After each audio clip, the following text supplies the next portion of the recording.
मी रोहिणी भोईर झणझणीत रेसिपी चॅनलवर तुमचं स्वागत करते। आज आपण शेंग पापडी टाकून घाटला कोलिम करतोय, म्हणजे कोलिम घाटून असा परतून करतोय, सुकी भाजीच समजा ती। तर आपण साहित्य काय घेते ते पण आता बघूया।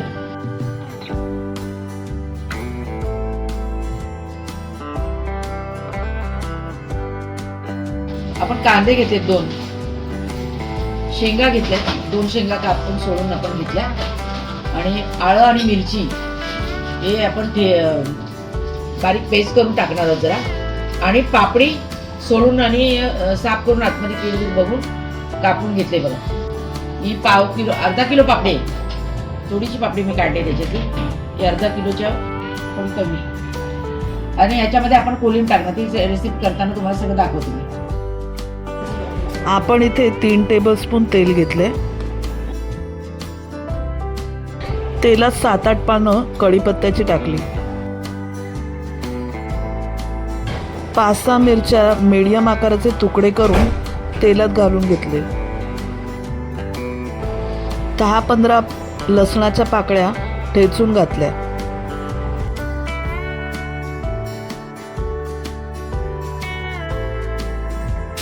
लसूण टाकलाय, लसूण चांगला परतून घ्यायचं। आपण ठेचून टाकला लसूण पाकळ्या 10-12 घेतलेल्या आपण।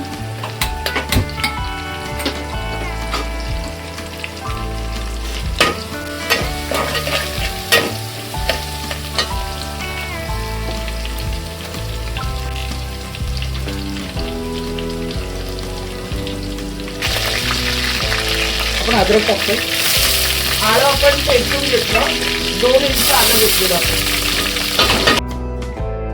आपण 2 कांदे बारीक चिरून घातले, कांदे तेलात छान परतून घेऊया।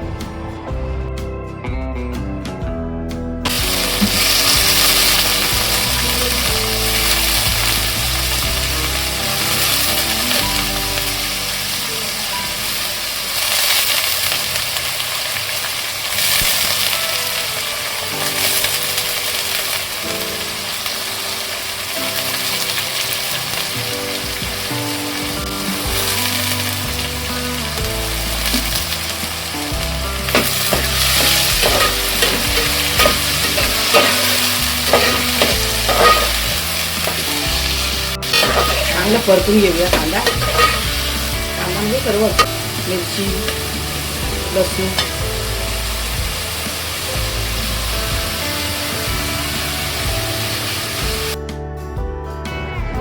आता आपण पापडी आणि शेंग टाकून घेऊया, छान तेलावर परतून घेऊया।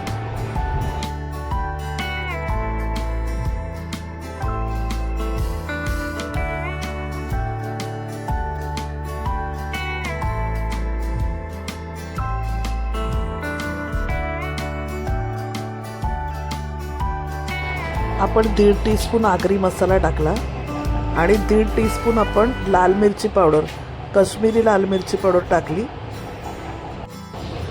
1 टीस्पून आपण हळद घातली,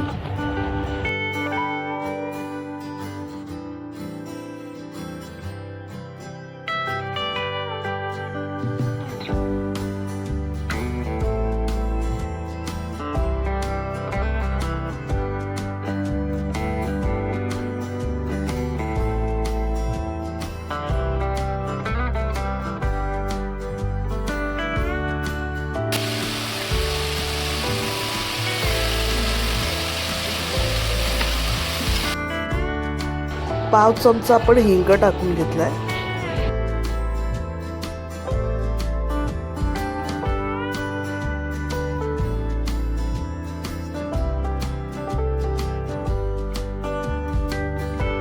तर 5-10 मिनिटासाठी छान झाकण देऊन वाफेवर भाजी शिजवून घेऊया।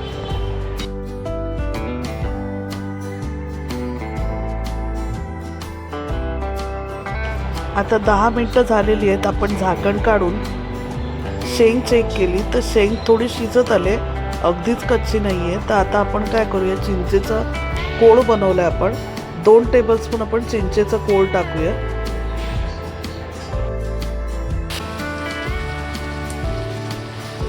आणि 1 वाटी कोलिम, मला वाटतं 1 वाटी कोलिम आपण टाकतोय. हे बघा.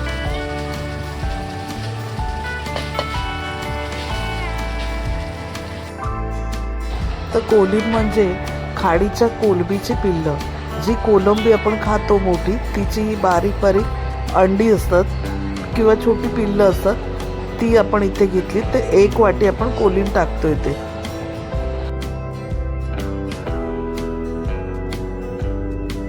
आता कोलिम सुद्धा आपण छान इथे शिजवून घेऊया. तो शिजायला जास्त टाइम नाही लागणार. कोलिम अगदी 5-1 मिनिटात पण शिजेल. फक्त आपली शेंग शिजली म्हणजे आपलं हे कालवण झालं.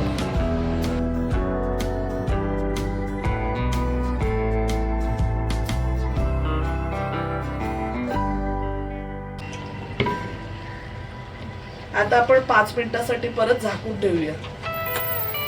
आपण थोडं मीठ टाकून घेतलं. आता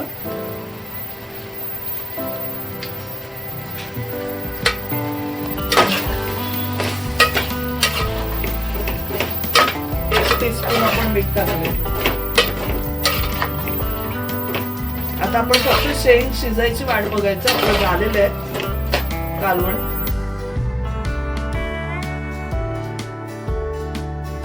बघा 10 मिनिटं आपण झाकून ठेवलं होतं कालवण.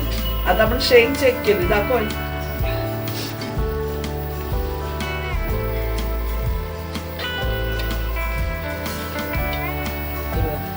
तर झालेलं आहे आपलं. आता आपण सर्व करून दाखवूया. तर खूपच सुंदर असं आपलं हे कालवण तयार झालेलं आहे. आपण हे भाकरी बरोबर, भाताबरोबर, चपाती बरोबर, आगरी पारंपरिक पोळे ज्यांची रेसिपी मी चॅनलवर शेअर केलेली आहे, त्याबरोबर सुद्धा आपण हे खाऊ शकतो. तर तुम्हाला जर ही रेसिपी आवडली तर नक्की बनवून बघा. आणि चॅनलवर नवीन असाल तर सबस्क्राईब करा आणि फ्रेंड्ससोबत सुद्धा शेअर करा. धन्यवाद.